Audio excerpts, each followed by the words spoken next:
Shalom, Bapak-bapak, saudara-saudari yang terkasih, yang dikasihi oleh Tuhan Yesus Kristus. Pembahasan kali ini adalah tentang orang-orang yang diselamatkan tanpa Alkitab. Orang bisa diselamatkan tanpa Alkitab, bisa. Tetapi orang tidak dapat diselamatkan tanpa Yesus Kristus dan Roh Kudus. Jadi tahu bedanya. Di sini perbandingannya adalah buku Alkitab dengan Tuhan Yesus. Kalau buku Alkitab itu buku ya, jadi kertas yang dicetak. Yang dicetak itu namanya adalah buku. Sedangkan Yesus Kristus dan Roh Kudus itu adalah pribadinya. Jadi perbandingannya bukan soal yang lain-lain, tetapi adalah Alkitab dengan Yesus Kristus. Orang, saya ulangi sekali lagi ya, tapi saya nggak ulang lagi. Orang bisa diselamatkan tanpa Alkitab, bisa banget. Tanpa buku Alkitab bisa, tapi orang tidak dapat diselamatkan tanpa Yesus Kristus. Nah, siapa saja mereka? Bapak Ibu saudara-saudari yang terkasih, yang dikasihi Tuhan Yesus Kristus, kita ambil dari Perjanjian Lama dulu ya. Alkitab itu berarti adalah Kejadian sampai Kitab Wahyu, Perjanjian Lama sampai Perjanjian Baru. Ya, ada orang diselamatkan itu tanpa buku Kitab Kejadian sampai Wahyu, itu ada. Kita ambil nomor satu adalah dari Alkitab sendiri, Henokh. Kenapa Henokh? Ya, zaman Henokh kan tidak ada buku Alkitab. Belum ada kitab Kejadian, Keluaran, Imamat, Bilangan, Ulangan. Ya, itu di zaman dia belum ada.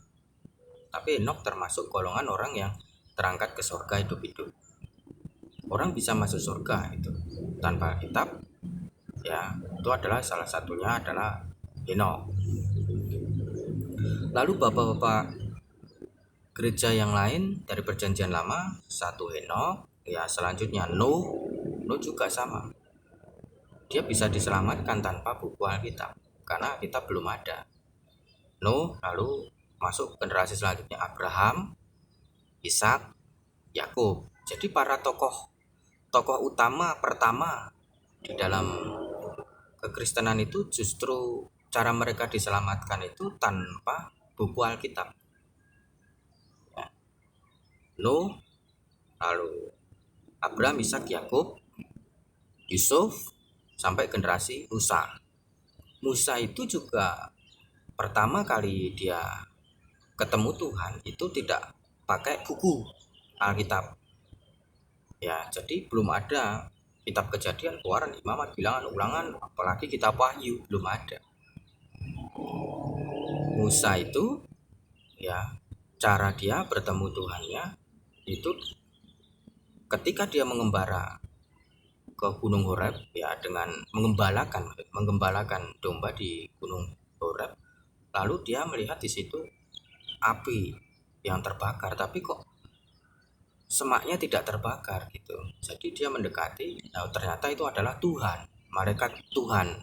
Huruf M-nya itu besar. Jadi itu malaikat Tuhan ya, bukan malaikat yang lain, bukan malaikat umumnya itu, tapi itu Tuhan gitu ya. Jadi caranya dia diselamatkan adalah dengan cara ditemui oleh Tuhan secara langsung, yaitu. Jadi inti video ini adalah orang bisa diselamatkan masuk surga jikalau dia ditemui oleh Tuhan. Tanpa Alkitab dia ditemui Tuhan secara langsung.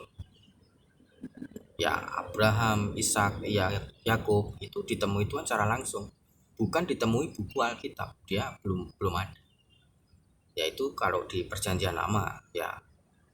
Jadi tokoh-tokoh ini diselamatkan tanpa buku Alkitab.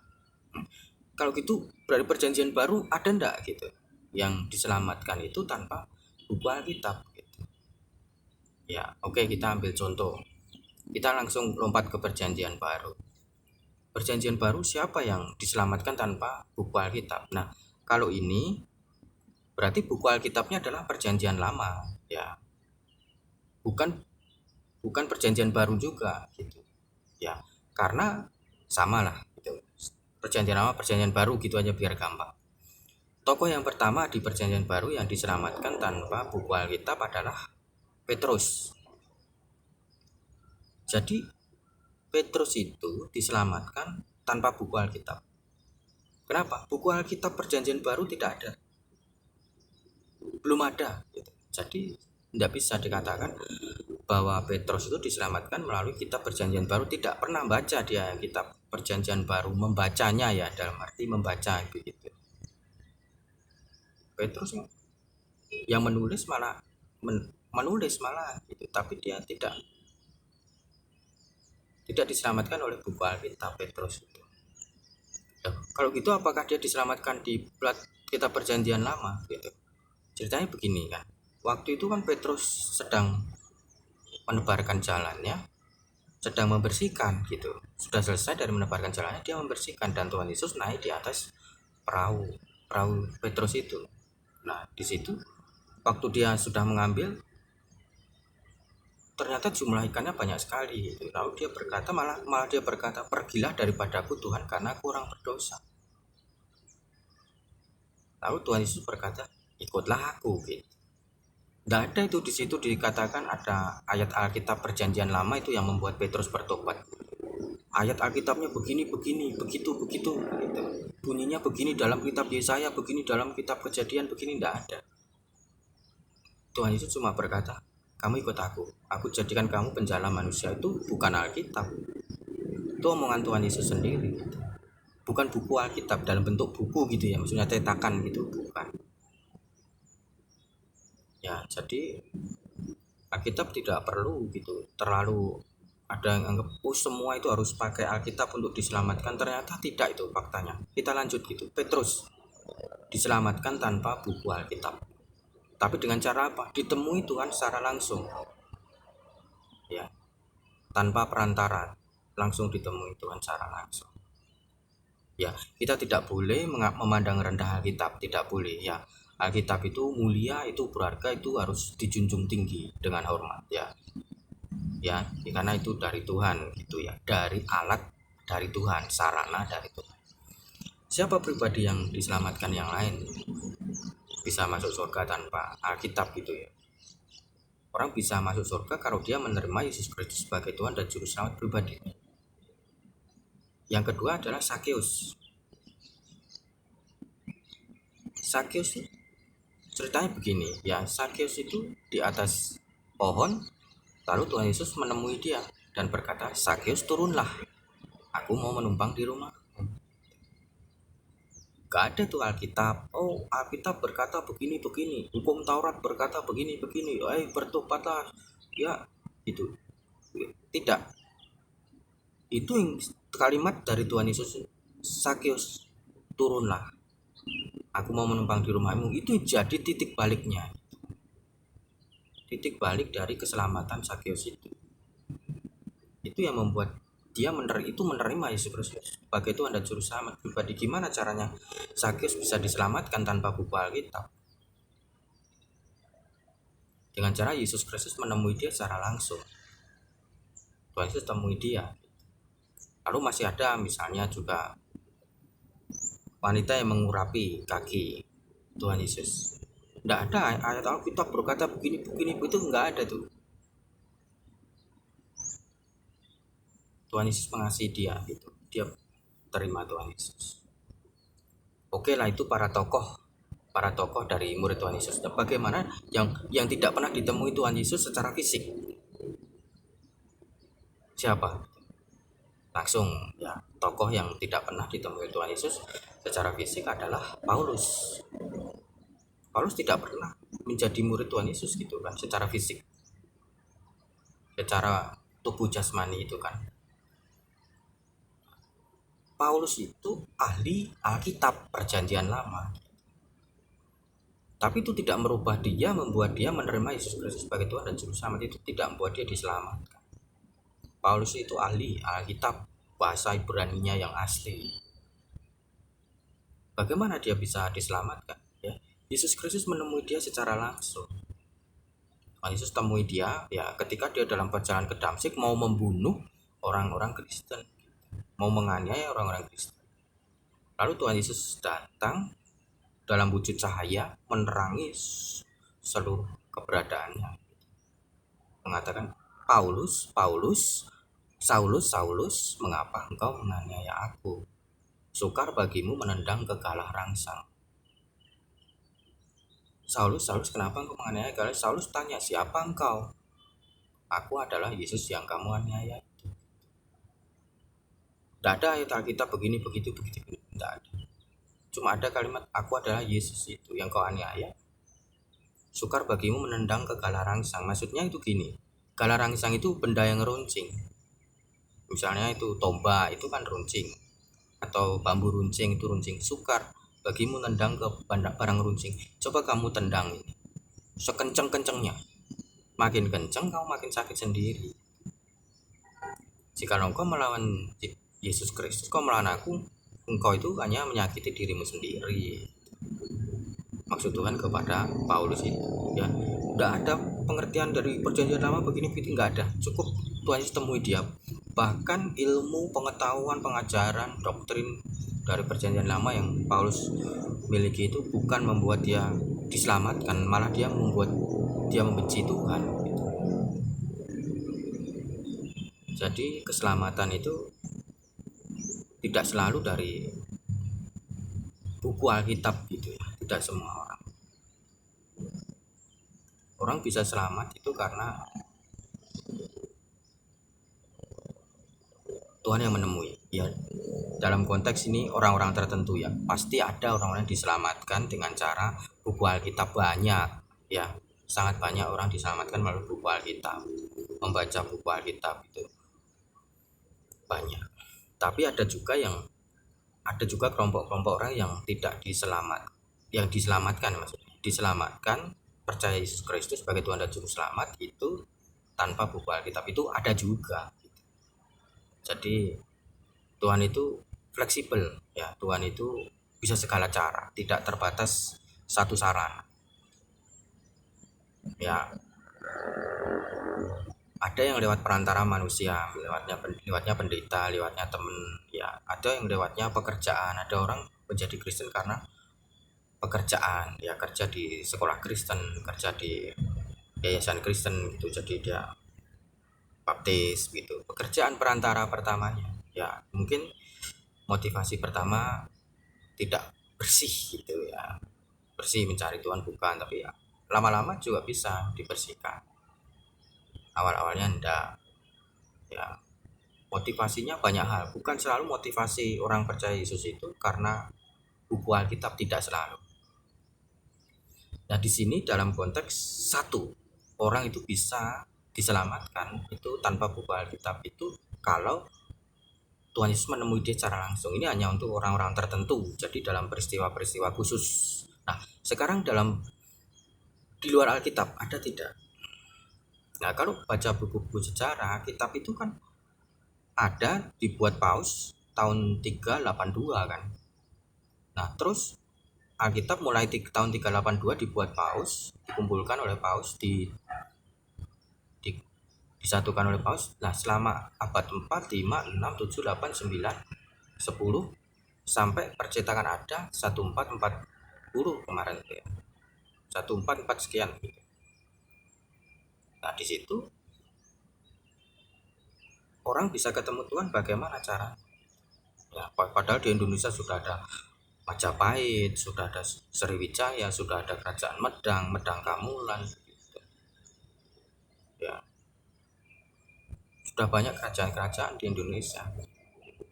Orang-orang itu diselamatkannya bagaimana di tempat-tempat yang tidak ada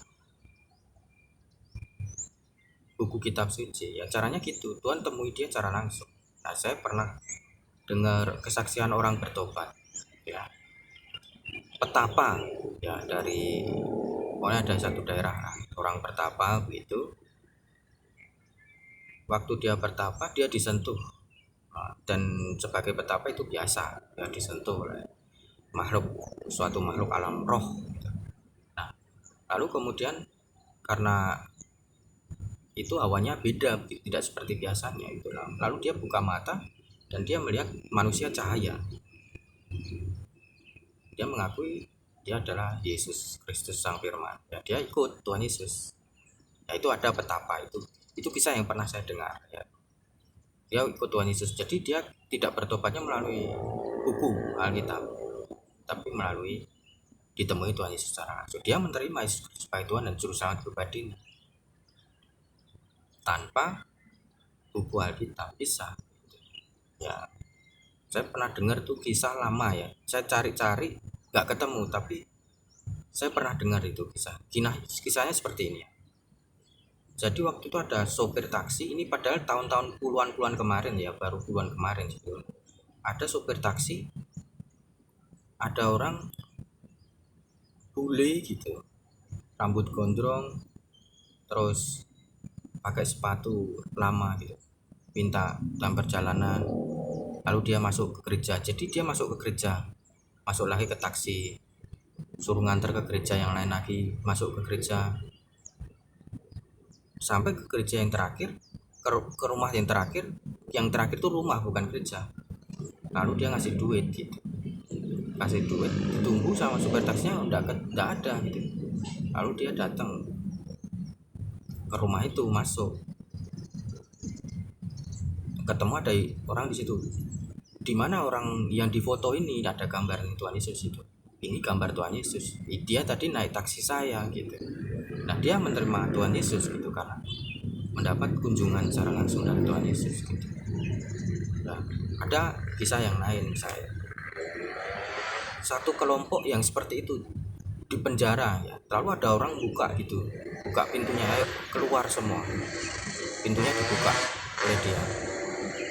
Rambutnya gondrong, pakai sepatu lama, lalu terus jalan itu diterangi dengan kunang-kunang karena gelap.